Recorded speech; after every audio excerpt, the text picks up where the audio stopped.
Bismillahirrahmanirrahim. Alhamdulillahi rabbil alamin hamdan yuwafi ni'amahu wa yukafi'u mazidah. Allahumma lakal hamdu hamdan katsiran tayyiban mubarakan fih. Allahumma lakal hamdu la nuhsi thana'an 'alaik anta kama asnaita 'ala nafsik.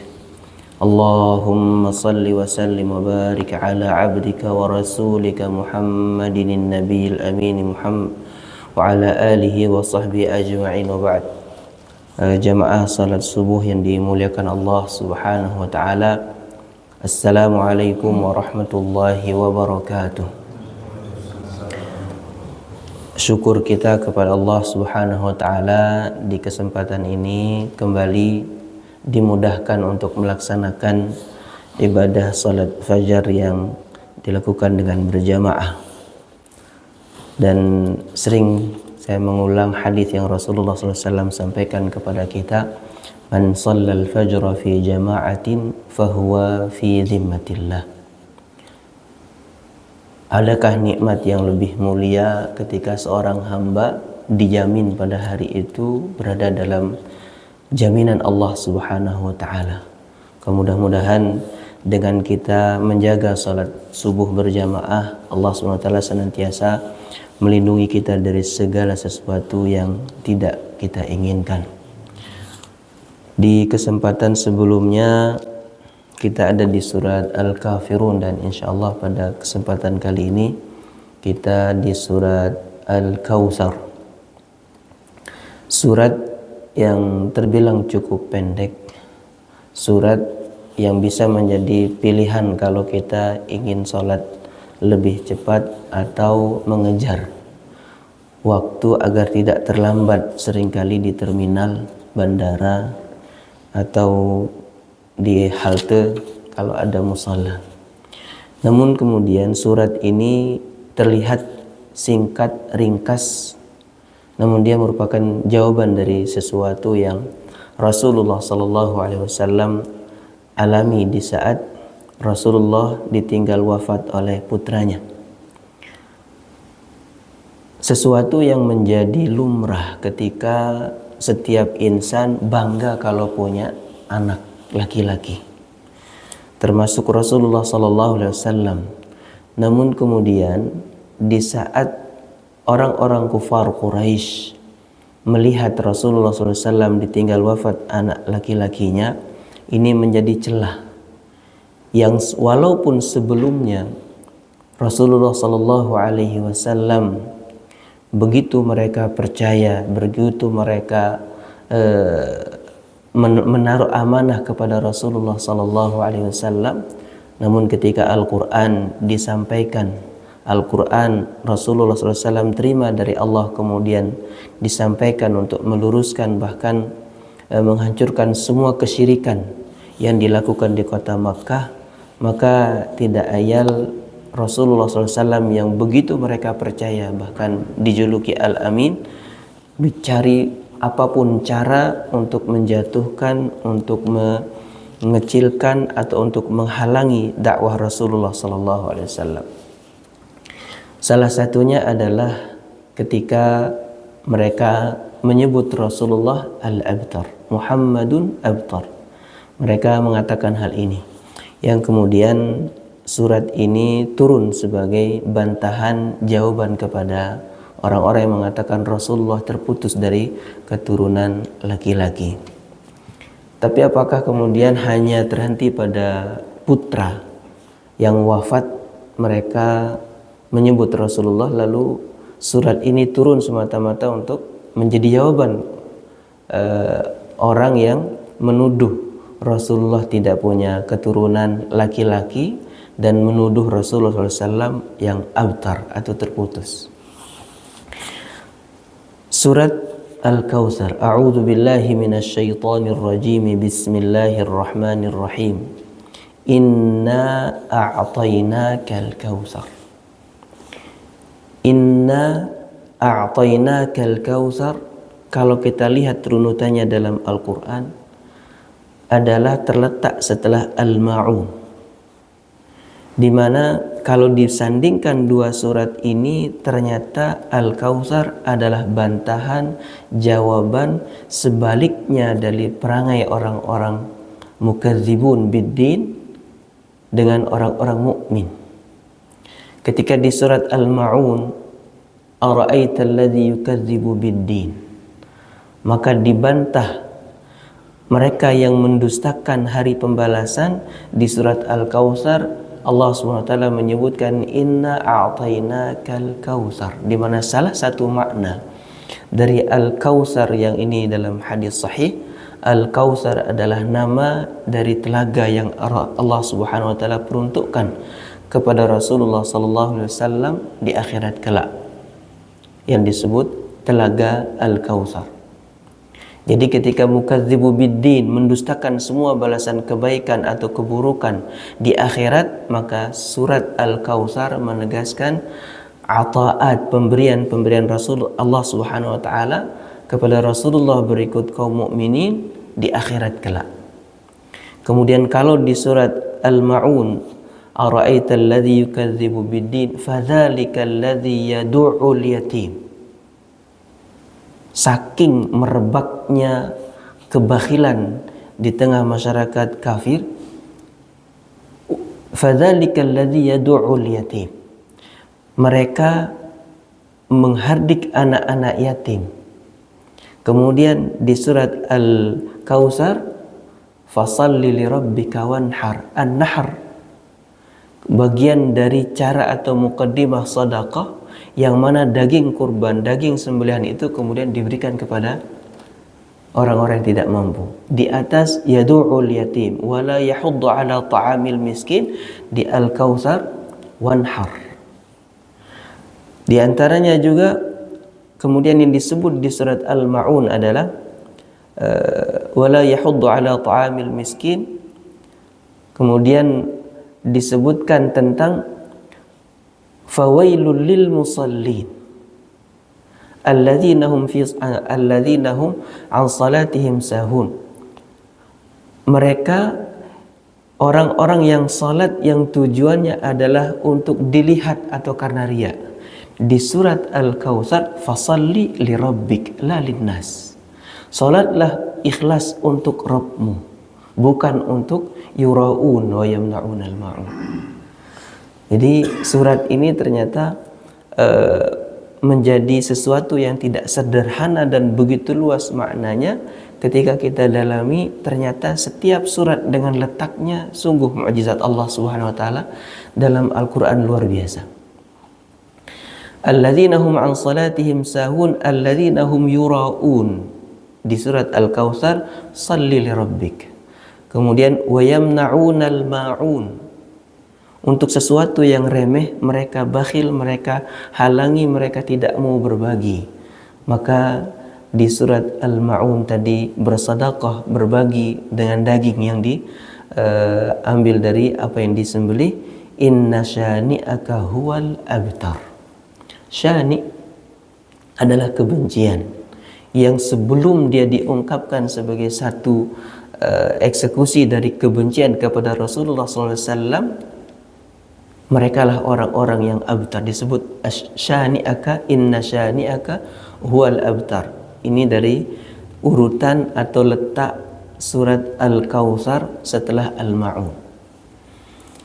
Ketika Rasulullah sallallahu alaihi wasallam dicemooh, diejek, dibuli karena tidak punya anak keturunan.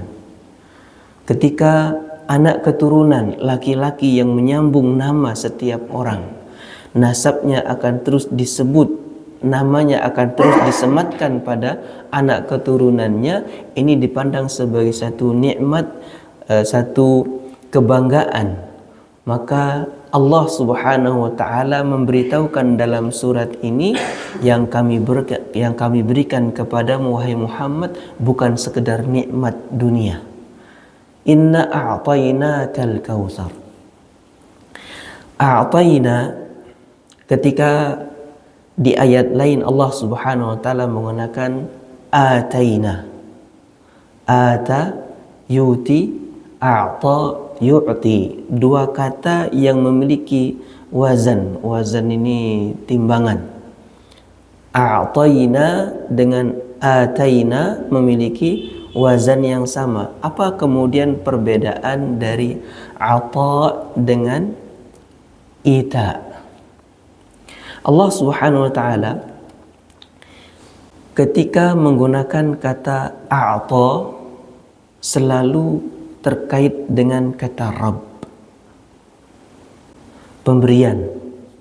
Kemudian ata adalah kata yang memiliki makna pemberian yang penggunaannya itu lebih dominan untuk harta, untuk sesuatu yang Allah berikan, kemudian Allah berikan kebebasan untuk mengelolanya. Jadi ata itu untuk tamlik. Jadi ketika Allah Subhanahu wa taala menyebutkan tentang pemberian kepada Nabi Sulaiman, hadza ata'una famnun au amsik. Ini pemberian kami, maka silahkan kelola dengan seluas-luasnya. Famnun, mau memberi, atau amsik, itu terserah. Jadi ada tamlik, makna tamlik pada kata ata. Kemudian yang lebih luas dari ata itu adalah ata yuti. Bisa maknanya pemberian, bisa maknanya sesuatu yang tidak terkait dengan harta. Seperti walaqad atainaka sab'an minal masani, bukan bentuknya harta. Kemudian bisa juga berita maknanya dengan pakai ata. Hal ata 'alal insani hinun minad dahr, ata.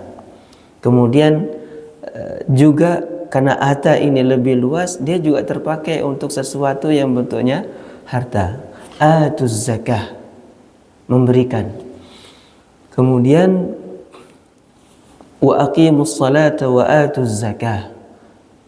Nah, ketika kemudian Allah Subhanahu wa taala kata ata yuti, dia punya makna pemberian yang hak kelola atau kepemilikannya itu tidak penuh kepada manusia. Seperti qulillahumma malikal mulk tu'til mulka, pakai ata yuti. Tidak pakai tu'til mulk. Karena kalau tu'ti itu sepenuhnya untuk manusia dan diberikan hak penuh kuasa untuk mengelolanya. Perbedaannya. Makanya tu'til mulka man tasha wa tazzi'ul mulka mimman tasha. Ada kemungkinan yashabuhu an-naza', disertai dengan kemungkinan ini Allah cabut, Allah ambil. Ini salah satu makna dari sisi lughawi. Kemudian inna a'tainakal kautsar. Ata, pemberian yang Allah Subhanahu wa taala jadikan kepemilikan kepada hambanya. Lalu di surat ini menggunakan kata ka. Sebagian ulama ketika mentadabburi surat ini, sesuatu yang tidak tertera dalam tafsir itu diambil kaitannya dengan surat Ad-Duha. Surat ini adalah pemenuhan janji Allah Subhanahu wa taala, menegaskan wala saufa yu'tika rabbuka fatarda. Dan kata ata tadi selalu ada kata Rabb. Inna a'tainakal kautsar. Kata yang diawali dengan taukid. Kalimat penguat, inna, sesungguhnya kami. Ini sejalan juga dengan wala saufa, pakai huruf taukid lam. Wala saufa yu'tika rabbuka fatarda. Setelah kemudian apa yang Allah janjikan, Allah berikan kepada Rasulullah, di ayat ini penegasan terakhir dalam seluruh kumpulan Al-Quran, a'tainakal kautsar. Apa kemudian perbedaan katsir dengan kausar? Kalau katsir itu banyaknya yang dilihat. Jadi misalnya kalau ini gelas dikumpulkan dengan jumlah yang begitu banyak, maka namanya katsir. Kalau sesuatu yang banyak, atau a'taituka malan katsiran, ini pakai kata katsir. Tapi kalau berubah menjadi kausar, maka banyak itu yang diberikan. Gimana jelasinnya? Jadi kalau malan katsiran, maka kata katsir itu menjadi sifat untuk harta. Malan katsiran. Tapi ketika berubah menjadi kausar, namanya ini lil mubalaghah. Jadi banyak itu justru yang diberikan kepada Rasulullah. Apa yang banyak tidak terbatas. Bisa ilmu, bisa umat. Makanya kalau kita buka Al-Kautsar, makna dalam hadis yang disebut salah satu dari bentuk kausar itu adalah telaga yang Allah berikan kepada Rasulullah sallallahu alaihi wasallam. Kemudian tafsir dari para ulama, kausar di sini adalah an-nubuwah, kenabian itu sendiri. Disebut juga al-kausar adalah umat yang begitu banyak. Dilihat dari sisi ketika Rasulullah SAW dicemooh karena tidak memiliki keturunan, maka bagian dari makna kausar adalah umat yang beriman hingga akhir zaman, umat terbanyak dibanding seluruh para nabi. Kausar. Kemudian kausar juga bagian diterjemahkan adalah Al-Quran.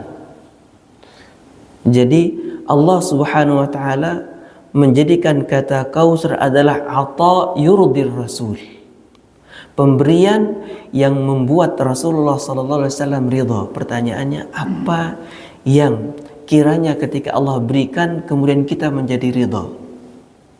Orang dikasih anak sehat, cerdas, soleh, solihah, seorang hamba akan ridha. Diberikan istri salihah, taat kepada Allah, juga ridha. Diberikan ilmu, diberikan ketaatan, diberikan lingkungan. Jadi kausar bukan lagi menjadi sesuatu yang mensifati objek lain, tapi al-kausar huwal ata al-katsir. Jadi ini makna kausar. Kalau kemudian kita tadabburi ayat ini dalam diri kita sendiri, inna a'tainakal kautsar.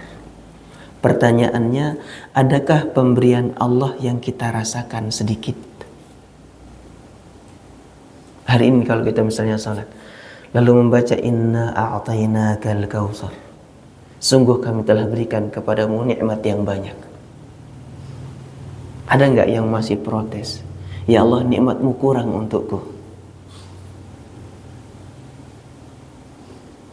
Kalau dikasih sakit, apakah sakit itu lebih banyak dari sehat yang Allah berikan? Dengan kita nikmat hadir dalam salat berjamaah, Allah hadirkan kesadaran kita adalah seorang hamba. Allah hadirkan kepada kita semua pekerjaan yang melalui sebuah kesulitan, tapi kemudian kesuksesan itu Allah jadikan akhir dari setiap usaha kita. A'tainakal kautsar.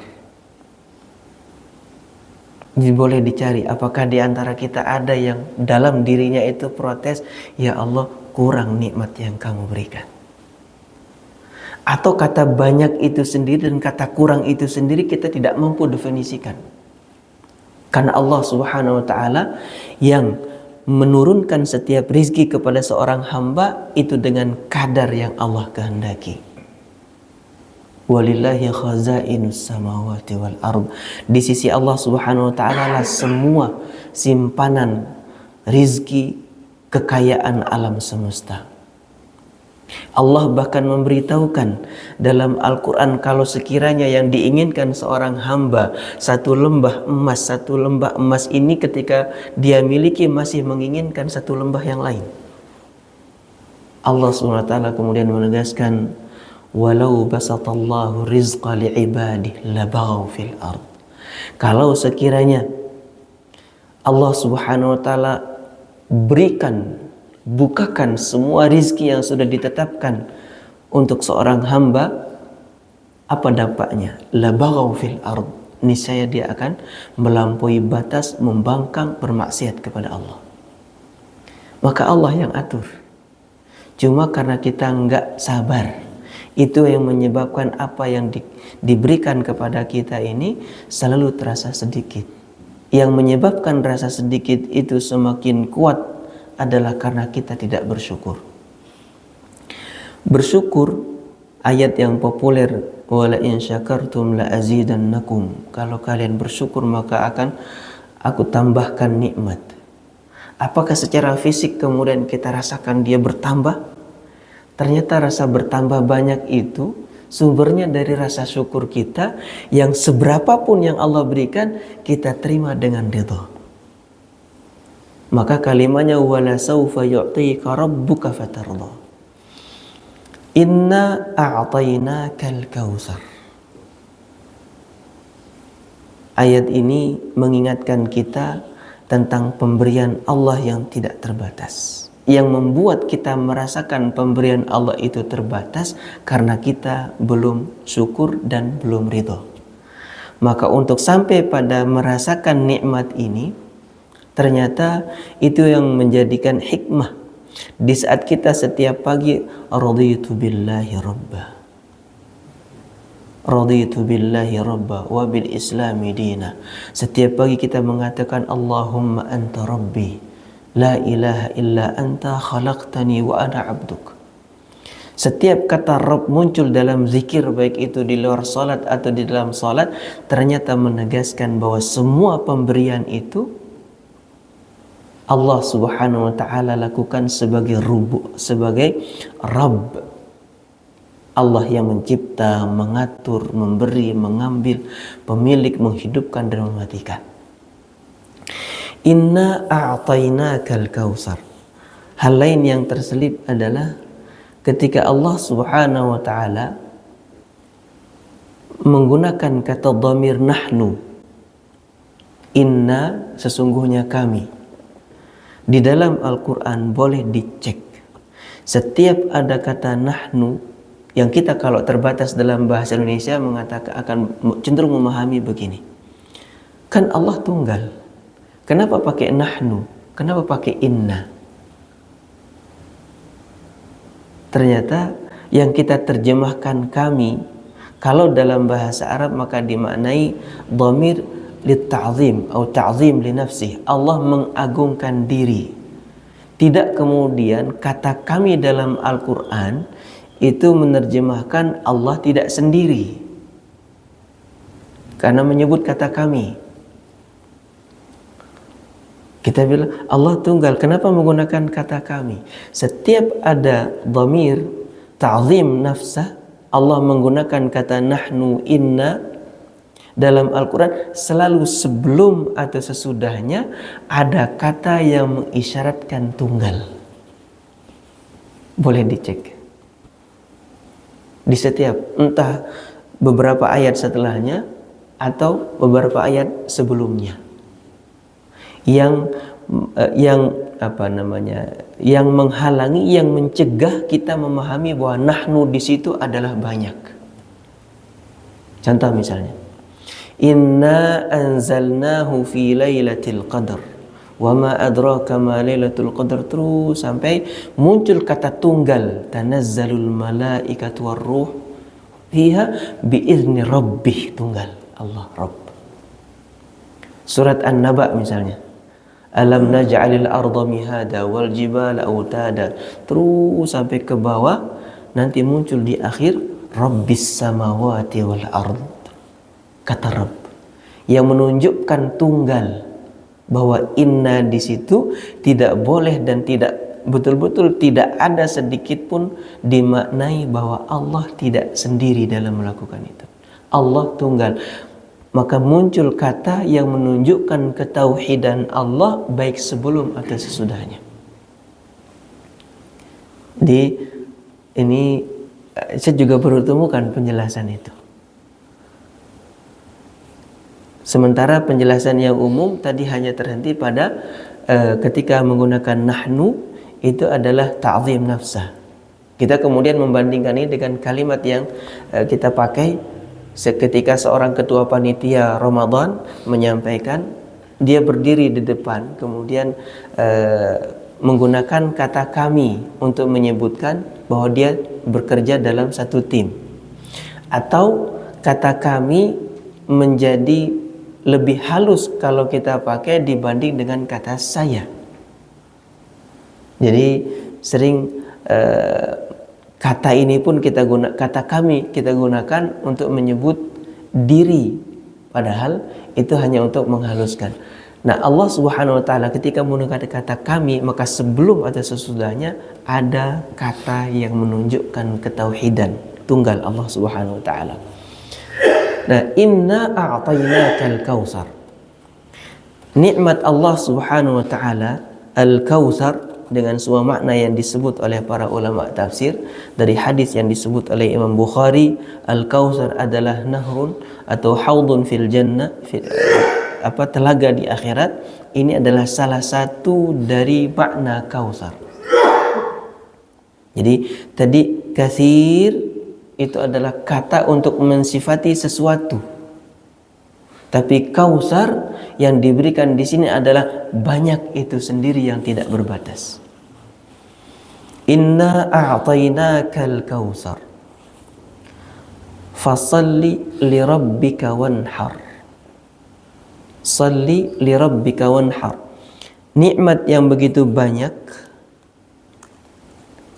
yang kemudian kesyukuran yang harus menjadi respon atau reaksi seorang hamba kepada Allah Subhanahu wa taala atas nikmat yang diberikan adalah menunjukkan ubudiyah yang semakin meningkat. Yang unik di sini adalah nikmat yang banyak Al-Kautsar ini, kenapa tidak perintahnya fashkur?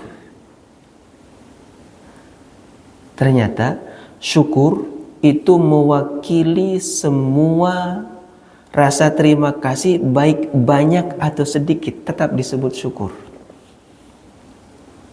Kalau seseorang atas nikmat Allah SWT hanya mengatakan alhamdulillah, maka dia sudah bersyukur. Maka kalimat ini tidak menggunakan kata fashkur.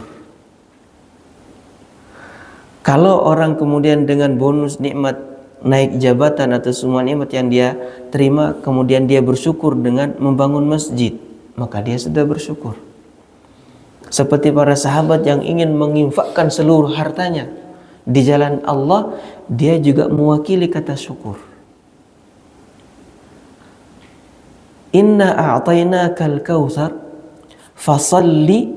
Allah SWT menggunakan kata salat yang menjadi wujud ubudiyah, kesyukuran yang tidak ada lagi di atasnya kesyukuran yang melebihinya.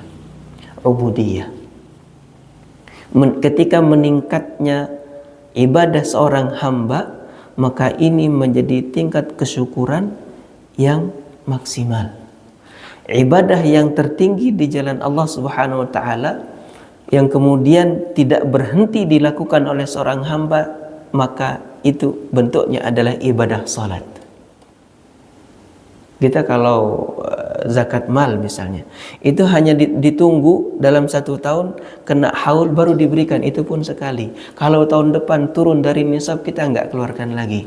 Tapi salat adalah ibadah ubudiyah yang dia tidak satu pun uzur yang boleh menyebabkan kita tidak salat kecuali mati. Ada tidak ibadah yang menandingi salat?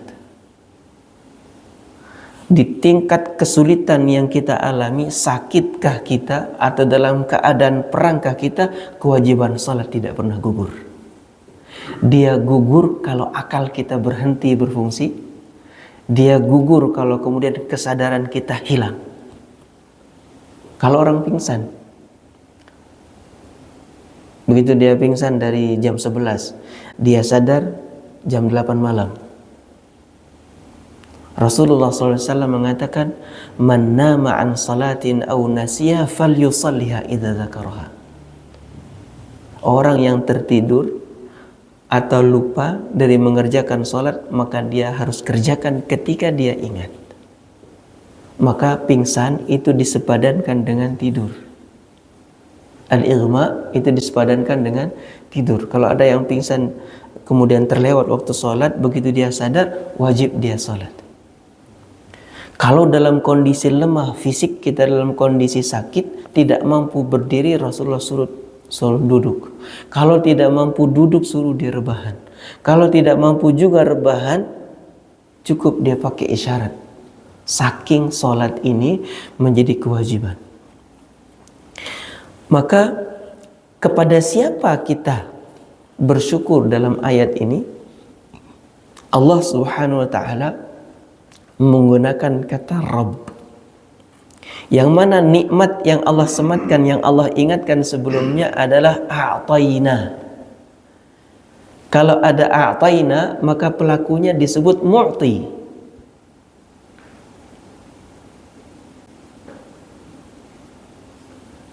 Yang kita sebut habis salat, Allahumma la mani'a lima a'tayta. Kalau a'ta ini kata kerja yang sama dengan a'tayna, memberi. Nah, Allah Subhanahu wa taala tidak menyuruh kita dengan kalimat mu'ti, fasalli li mu'ti. Jadi salat itu atau kesyukuran itu bukan kita peruntukkan semata-mata kepada pemberi dalam ayat ini, supaya kita beribadah tidak kemudian tergantung dengan pemberian Allah.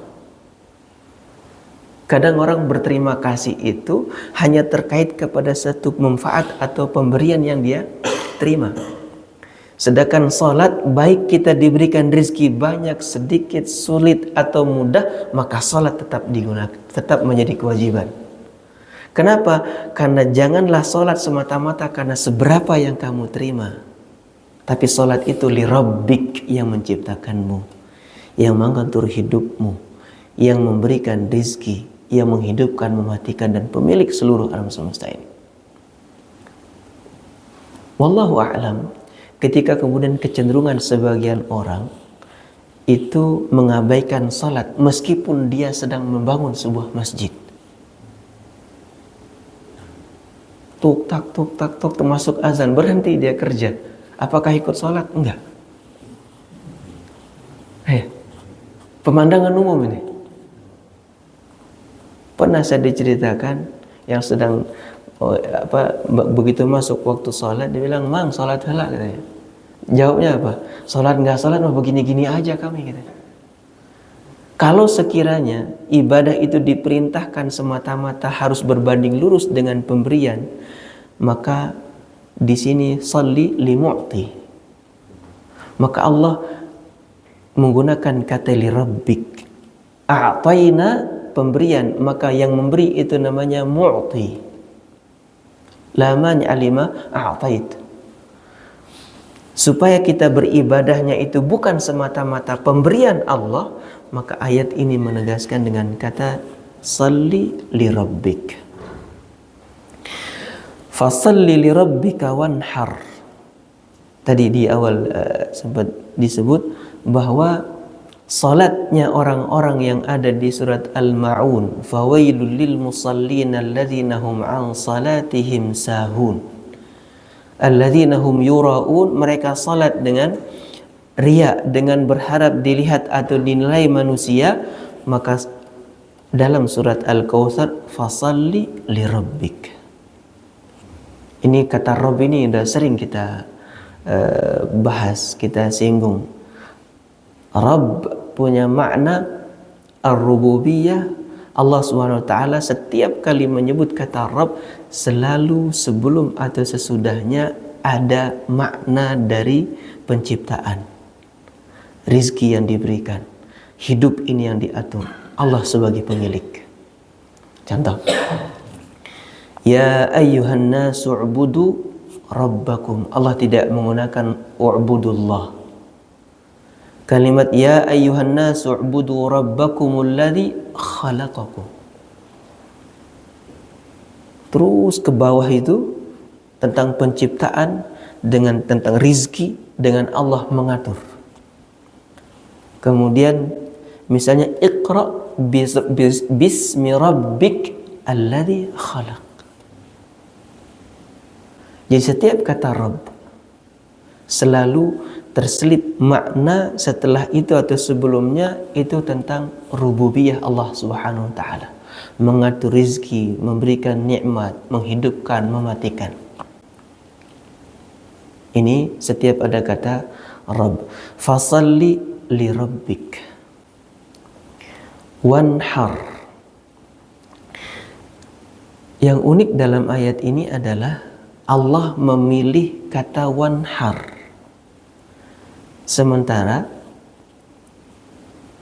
an-nahr itu hanya terkhusus untuk proses penyembelihan unta.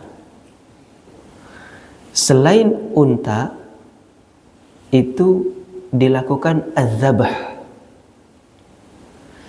Tapi az-zabh juga bisa berlaku untuk unta, tapi pelaksanaannya terletak pada manharnya. Manhar itu apa, kalau kita nih di ujung apa namanya, di pangkal leher kita ini ada yang lekuk, kalau kita tekan bisa batuk gitu.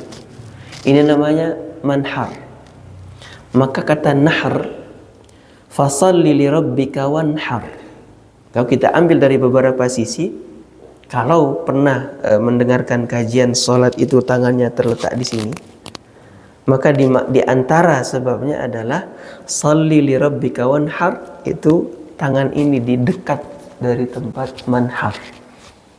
Ini salah satu penjelasnya. Nah, kemudian wanhar di sini kita ada kenal namanya yaumun nahar. Hari an-nahr, hari penyembelihan. Nah, kemudian apakah ayat ini fasalli li rabbika wanhar terkait ibadah kurban? Sebagian ulama menyebut demikian, bahwa fasalli di sini dengan fasalli li rabbika wanhar adalah salat Id. Maka di antara yang berpendapat salat Id al-Adha itu wajib aini adalah Imam Abu Hanifah. Wajib aini. Kenapa ayat ini dijadikan dalil? Fasalli li rabbika wanhar, dari perintah wanhar dimaknai bahwa ibadah kurban itu fardu ain. Tapi pertanyaannya, apakah salat di sini yang menjadikan konsekuensi syukur seorang hamba Rasulullah SAW terdepan dalam penghambaan dalam seluruh manusia ini? Apakah hanya menunggu salat Idul Adha, atau salli di sini adalah mutlaqus salah, semua salat? Lalu nahr di sini, apakah yang dimaksud hanya hari raya kurban wanhar, sehingga kita nunggu 1 tahun untuk melakukan ibadah nahr? Rupanya penjelasan yang saya temukan dari seluruh perbedaan pendapat ulama yang ada, maka salat di sini bukan semata-mata salat Idul Adha. Fasalli adalah ibadah yang hubungannya antara seorang hamba dengan Allah, yang tidak satu pun uzur yang bisa menghalangi orang atau menghapuskan kewajiban salat kecuali dia wafat. Ibadah tertinggi dan ibadah yang pertama dihitung oleh Allah Subhanahu wa taala dalam hisab kepada setiap hamba nanti. Salli as-salah. Maka minimalnya adalah salat wajib 5 waktu sehari semalam. Fasalli li rabbika wanhar. Nikmat yang luas, yang tidak terbatas yang Allah berikan kepada seorang hamba, kalau kita maknai Kausar lebih luas, tidak terhenti pada nikmat kepada Rasulullah SAW, maka Al-Kausar adalah iman Islam yang kita yakini.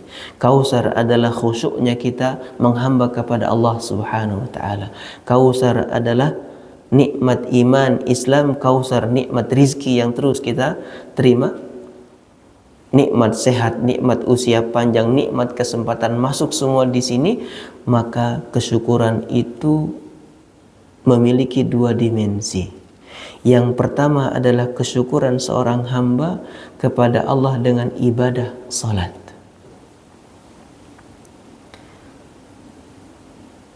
Ibadah tertinggi, ibadah yang pertama dihisab, ibadah yang menjadi acuan penghambaan seorang manusia kepada Allah Subhanahu wa taala. Ini antara dia dengan Allah. Kemudian wanhar. Kalau semata-mata yang dimaksud adalah unta, maka bagaimana dengan kambing? Bagaimana dengan ayam? Dengan sapi? Maka tidak digunakan kata az-zabah. Allah tidak menggunakan kata wazbah. Karena kalau digunakan kata wazbah, maka kalau kita potong ayam masuk dalam ayat ini. Kalau kita potong kambing masuk, kita potong apa? Burung dara, burung apa? Setiap zabah, karena kata zabah mencakup seluruh proses sembelih, baik itu ayam, unggas, bahkan lele, masuk. Maka Allah Subhanahu wa taala menggunakan kata wanhar, di mana wanhar hanya terkhusus untuk unta, di mana bersedekah, berkurban dengan unta adalah ibadah terbaik dengan harta terbaik. Maka isyarat dalam ayat ini adalah ibadah selain ibadah yang langsung kepada Allah Subhanahu wa taala, maka wanhar mewakili tidak semata-mata penyembelihan, tapi ada isyarat di sini dengan harta terbaik. Dalam hadis Rasulullah SAW menyebutkan, la an yahdiyallahu bika rajulan khairul laka min humrin na'am. Kata humrun na'am adalah kriteria unta terbaik dan paling membanggakan yang dimiliki oleh seorang Arab pada masa itu. Maka wanhar di sini tidak semata-mata unta, tapi unta sebagai harta terbaik yang dimiliki. Maka di ibadah salat adalah ibadah terbaik ketika berkurban atau kemudian bersedekah, maka hendaklah dari harta terbaik. Ini isyarat yang ada pada kata wanhar. Fasalli li rabbika wanhar, inna syani'aka huwal abtar.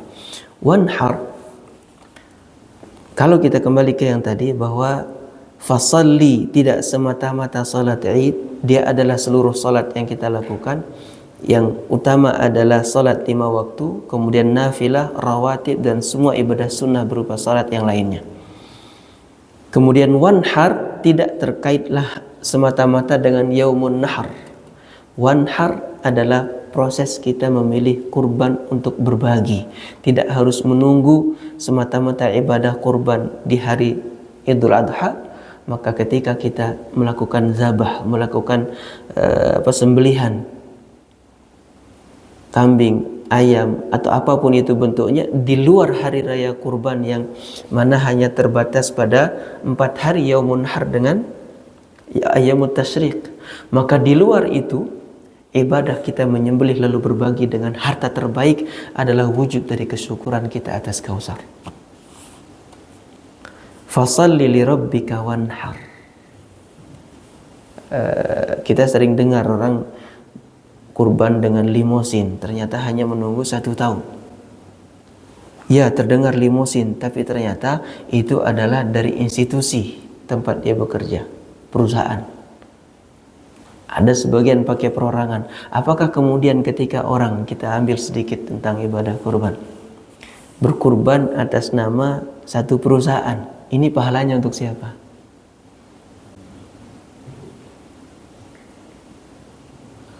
Apakah perorangan owner dari perusahaan itu? Apakah perorangan yang kemudian ditunjuk, nih 7 orang dari level manajer, ini diberikan kepemilikan oleh perusahaan? Maksudnya ada proses tamlik, bahwa nilai dari 1 ekor sapi itu untuk 7 orang ini hak dia. Maka ketika dia berkorban untuk dia, untuk 7 orang. Kalau tidak ditakyin, ini untuk siapa? Dia menjadi sedekah, pemberian biasa. Masjid ini misalnya mau berkorban, siapa a'yan yang ada di situ? Apakah marbotnya? Apakah donaturnya? Atau sekumpulan orang yang terikat dalam jamaah masjid ini? Sementara kurban mengacu kepada para sahabat yang mengajukan kepada Rasulullah, ya Rasulullah, kami punya kambing masing-masing 1, boleh enggak ini kami jadikan unta? Kemudian itu dijual, mereka patungan, jadilah 1 ekor ibadah kurban unta. Maka dari situ kita sering membuat sapi 1, itu siapa namanya, bin. Nah kalau itu atas nama satu perusahaan, itu tidak jelas jadinya. Dia menjadi sedekah kolektif, bukan kurban seperti yang Rasulullah SAW suruh terkait dengan ibadah kurban. Nah, jadi fashalli li rabbika wanhar. An-nahr di sini tidak hanya terjadi pada yaumun nahar dan ayyamut tasyrik. Wanhar adalah melakukan sembelihan dengan harta terbaik, dan hewan terbaik untuk disembelih adalah unta. Tidak semata-mata menyembelihnya, tapi berbaginya, karena di atas ada ayat wa yamna'unal ma'un, hal sedikit pun mereka bakhil, mereka halangi orang untuk mendapatkan manfaat. Wa yamna'unal ma'un, maka di sini salli li rabbika wanhar. Tadi yang saya ulang, fawailul lil musallin alladzina hum an salatihim sahun alladzina hum yura'un. Ada dua kriteria salat yang mereka lakukan di surat Al-Ma'un. Mereka riya dan mereka sahun, mengabaikan atau meremehkan sehingga mereka tertinggal dari salat dan tidak menganggap salat itu penting. Ketika melakukan salat yura'un. Ini di surat sebelumnya. Maka di surat Al-Kautsar fasalli li rabbika wanhar. Wanhar yang dimaksud adalah berbagi setelah hewan itu disembelih atau nahar. Kata nahar mewakili hewan terbaik adalah unta. Wa yamna'unal ma'un, maka di surat Al-Kautsar dengan berbagi sedekah. Dan tidak harus menunggu yaumun nahar dan ayyamut tasyrik. Kebiasaan yang kita temukan dalam sejarah para sahabat sebelum Islam ataupun setelah Islam adalah menjamu dengan sembelihan. Kalau di Quran contohnya itu Nabi Ibrahim. Sapi, datang tamu 3 orang, dia nggak tahu kalau itu malaikat. Begitu disuguhkan sapi, tidak sedikit pun tangan mereka menyentuh daging itu. Nabi Ibrahim kemudian bertanya-tanya ketakutan. Mereka baru mengatakan, kami utusan Allah, yang kami tuju adalah kaumnya Nabi Lut. Jadi menjamu dengan sembelihan, ya kalau di sebagian kita mungkin merayakan sesuatu atau menyambut tamu dengan kambing guling, itu ternyata sunnah salafus saleh. Kalau yang terjadi di kita adalah tasyakuran, misalnya orang berangkat umroh, orang berangkat haji, itu sebelum berangkat, maka di dalam kebiasaan salafus saleh ada namanya naqiyah. Naqiyah itu ketika menyambut keselamatan orang pulang melakukan ibadah haji, selamat sampai di rumah. Nah, bentuk kesyukurannya itu mereka melakukan sembelihan. Nah, kata wanhar di sini sekali lagi tidak terbatas pada ibadah kurban. Begitu juga salat tidak terbatas pada salat Idul Adha. Fashalli li rabbika wanhar inna syani'aka huwal abtar. Kata syani di ayat lain Allah Subhanahu wa taala menyebutkan di bagian awal surat Al-Maidah, syana'an qaum. Jadi kata syana'an, dari kata syana'a, maknanya adalah al-bughd. Al-bughdu, kebencian, kedengkian. Inna syani'aka huwal abtar. Baru-baru ini sekitar berapa bulan terakhir ya, itu sempat merebak bahasan tentang mencederai, memunculkan keraguan tentang keturunan Rasulullah SAW. Ketika orang membenci, ketika orang kemudian memiliki rasa dengki dan semua kebencian kepada Rasulullah SAW dan atau ajarannya. Sekarang Rasulullah SAW sudah tidak ada, maka di antara yang ditinggalkan Rasulullah SAW adalah keturunannya. Hadis-hadis tentang memuliakan keturunan Rasulullah SAW betul adanya. Athar tentang sahabat Abu Bakar yang kemudian mengatakan silaturahim, menjaga hubungan dengan keturunan Rasulullah SAW jauh lebih dia cintai. Saya takut salah mengingat antara Abu Bakar atau Umar. Nah, Tapi kemudian ketika kesolihan yang ada pada keturunan Rasulullah SAW, maka atas kesolihan itu kita muliakan juga. Kalau kemudian di antara keturunan Rasulullah SAW ada yang jauh dari ajaran Islam, maka tidak boleh kita elukan sampai melebihi. Karena keturunan itu di hadapan Allah Subhanahu wa taala la yuqaddim wa la yuakhir. Kita mau keturunan siapa tidak akan berpengaruh terhadap nilai seseorang. Misalnya keturunan ini ayahnya, orang tuanya ke atas itu sangat mulia, kemudian dia terlahir dari keturunan itu tapi jauh dari Islam, maka dia tidak menyebabkan dimuliakan di hadapan Allah Subhanahu wa taala, karena semua kita akan kembali dihisab dengan amalnya. Jadi memuliakan dengan meragukan ini dua hal yang beda. Ya, baik buruk keturunan Rasulullah, kalau dia terbukti itu adalah keturunan, ya udah isbat itu adalah keturunannya. Kalau ternyata di antara sebegitu banyak ada yang mungkin murtad, naudzubillah misalnya, maka tetap dikatakan dia murtad. Ya. Jadi siapa yang masuk dalam kata al itu adalah Bani Hashim. Dan al ini masuk dari seluruh keturunan Rasulullah SAW, termasuk keturunan yang didapatkan dari sahabat-sahabat lain seperti Al Hasan.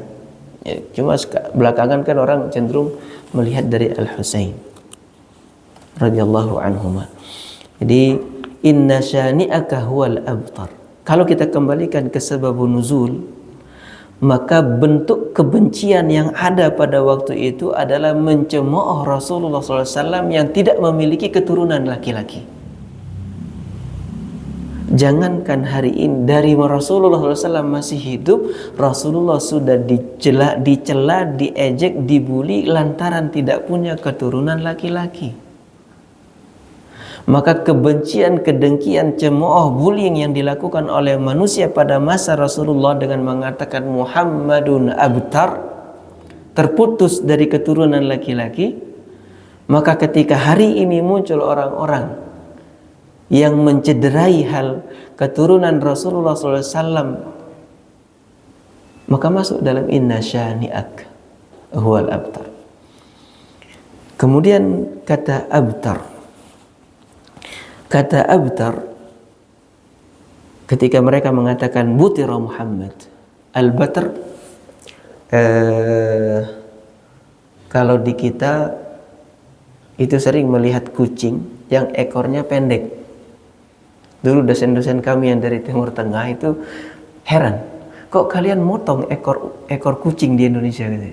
Dikiranya kucing yang pendek ekornya itu dipotong sama kita. Nah, asal kata bater itu adalah ekor yang diputus. Dan kalimat ini juga punya mana penggunaannya, segala sesuatu yang terputus kebaikannya. Jadi kalau ada kebaikan yang kemudian terhenti atau sesuatu yang tidak memiliki kebaikan, maka disebut abtar. Jadi al-batar itu keterputusan dari kebaikan. Kalau kita ambil contoh misalnya di surat Al-Qalam, ketika Allah menyebutkan inna balawnahum kama balawna ashabal jannah. Kalau kita cari kisahnya, ternyata terkait dengan orang yang sangat kaya dengan hasil pertanian, kebun, yang dia selalu membagikan hasil panennya untuk orang miskin. Begitu meninggal orang tuanya ini, anak keturunannya ini sepakat untuk memanen sendiri dan jangan satupun orang miskin mendahului kita. Itu di surat Al-Qalam. Begitu mereka pagi sudah berangkat, sekitar 30 menit jarak tempat ini dari kota San'a, letaknya di Yaman. Begitu sampai di situ, ternyata seluruhnya mereka dapati sudah hangus terbakar. Nah, ketika kebaikan ini terhenti, terputus, atau sesuatu yang dilakukan itu tidak memiliki faidah, maka ini disebut abtar. Jadi kata abtar itu adalah terputusnya sesuatu dari kebaikan. Hilangnya kebaikan, baik itu pada satu kegiatan, pada satu ilmu yang dipelajari. Kalau tidak ada kebaikan setelahnya, maka disebut mabtur. Inna syani'aka huwal abtar. Kata syani' tadi al-bughd. Jadi ayat ini kalau kita lihat dari sisi sababun nuzul, maka Allah Subhanahu wa taala sedang membantah kebaikan itu tidak hanya dilihat dari keturunan yang tersambung. Kita ketika memiliki keturunan, anak atau cucu, terkadang kita marah, kadang kita menghukum, kadang memuncak sampai kita membanting sesuatu di rumah. Lalu kita lupa bahwa anak yang kita sedang marahi ini adalah penerus dari rukuk sujud kita. Ketika kita punya anak keturunan yang kemudian kita tidak ajarkan untuk taat mengenal Allah, mengenal Rasulullah SAW, mengenal Al-Quran, mengenal Sunnah, maka kita sedang menyiapkan diri untuk abtar. Karena dalam penggunaan klasik dari kata abtar yang digunakan oleh pada masa jahiliyah atau pada masa Rasulullah SAW masih hidup, abtar salah satu maknanya adalah ketika orang terhenti penyebutannya karena tidak punya keturunan laki-laki. Tapi abtar dalam makna lugawi adalah kebaikan. Maka kebaikan seseorang itu akan dilihat dari ketika sesuatu itu yang dia miliki terus diwariskan. Maka kita lihat begitu banyak dalam khazanah ilmu Islam nama-nama yang luar biasa, semisal ulama-ulama seperti Imam Syafi'i, Imam Ahmad, Imam Malik, Imam Abu Hanifah, ulama-ulama yang tidak terbatas nama-nama mereka. Yang kita terbatasnya kadang sedikit yang kita kenal. Ketika kebaikan ini terus, bahkan Imam Nawawi nggak punya keturunan karena nggak nikah. Tapi tidak satu pun negara yang tidak kenal Arba'in Nawawi, tidak mengenal Riyadhus Shalihin, tidak mengenal kitab-kitab seperti At-Tadhkirah, kitab Imam Tirmidzi misalnya. Siapa yang tidak kenal kitab Imam Bukhari? Jadi ketika kebaikan itu terus tersambung, maka jangan pernah sakit, usia pendek, tidak ada keturunan, ini menjadi sesuatu yang membuat kita seakan-akan kiamat lebih dulu terjadi pada diri kita. Banyak orang yang menikah dengan puluhan tahun bahkan sampai tua tidak punya keturunan, tapi ketika kebaikannya terus mereka berikan dalam bentuk asuh anak yatim, membiayai Quran, membiayai pendidikan orang-orang yang tidak mampu, maka tidak boleh disebut abtar. Inna syani'aka huwal abtar. Surat ini kalau kita baca dalam salat, maka mengingatkan kita untuk terus bersyukur kepada Allah Subhanahu wa taala. Inna a'tainakal kautsar fasalli li rabbika wanhar. Orang yang tidak salat, orang yang mengabaikan salat, dia adalah orang yang tidak bersyukur kepada Allah. Satu saat, ini sekedar sharing yang terakhir ini, anak saya yang umur 7 tahun itu, dia bilang, bah, kenapa sih kita harus sholat? Pertanyaan yang nyeletuk begitu saja, karena setiap azan dipanggil. Dan panggilan itu kalau dipakai di luar waktu azan baru terdengar, itu dia pasti nanya, bah ini kita sholat apa? Misalnya dia lagi main di rumah, terus saya panggil, ini sharing, minta hadis bin ni'mah. Kalau manggil dua anak laki ini, saya gabung, Pak. Manan gitu, namanya Aiman sama Farhan, Manan. Kalau panggilan ini dipakai di luar waktu azan terdengar, misalnya saya iseng, Manan, langsung menuju pintu. Kita ke musola, bah, sholat apa? Nah, satu saat dia nanya karena saking terbiasa, alhamdulillahnya dia nanya, bah, kenapa sih kita harus sholat? Antara mendebarkan pertanyaan ini dan membuat syukur. Syukur di usia segini yang dia tanyakan adalah sholat. Tapi berdebar kalau jawaban ini tidak tepat. Dulu kita disuruh sholat, disuruh ngaji itu enggak dijelaskan kenapa harus ngaji, kenapa harus ke masjid, kenapa enggak. Bahkan tidak diajak untuk sholat berjamaah di masjid. Ketika pertanyaan ini, kenapa sih kita harus sholat? Surat ini menjadi jawaban. Nah, salat itu kita terima kasih kepada Allah. Allah sudah kasih nikmat, kasih kita bisa main, kita bisa makan dan seterusnya. Karena memang salat adalah bentuk kesyukuran seorang hamba yang tertinggi kepada Allah Subhanahu wa taala. Maka salli li rabbika wanhar. Kalau ada lalai rasanya kita mengerjakan salat, mungkin berat, maka surat ini menjadi pilihan untuk kita renungkan agar kita khusyuk dan kembali terdorong untuk terus bersyukur dan menjaga salat dalam penghambaan kita kepada Allah. Wallahu alam, ini sekedar berbagi sharing dari yang sedikit yang mampu saya buka dan siapkan.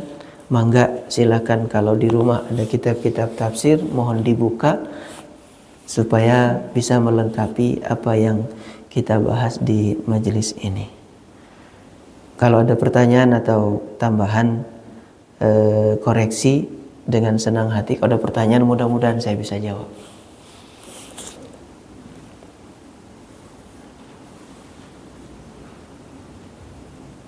Nah, ini ciri-ciri, insya Allah paham.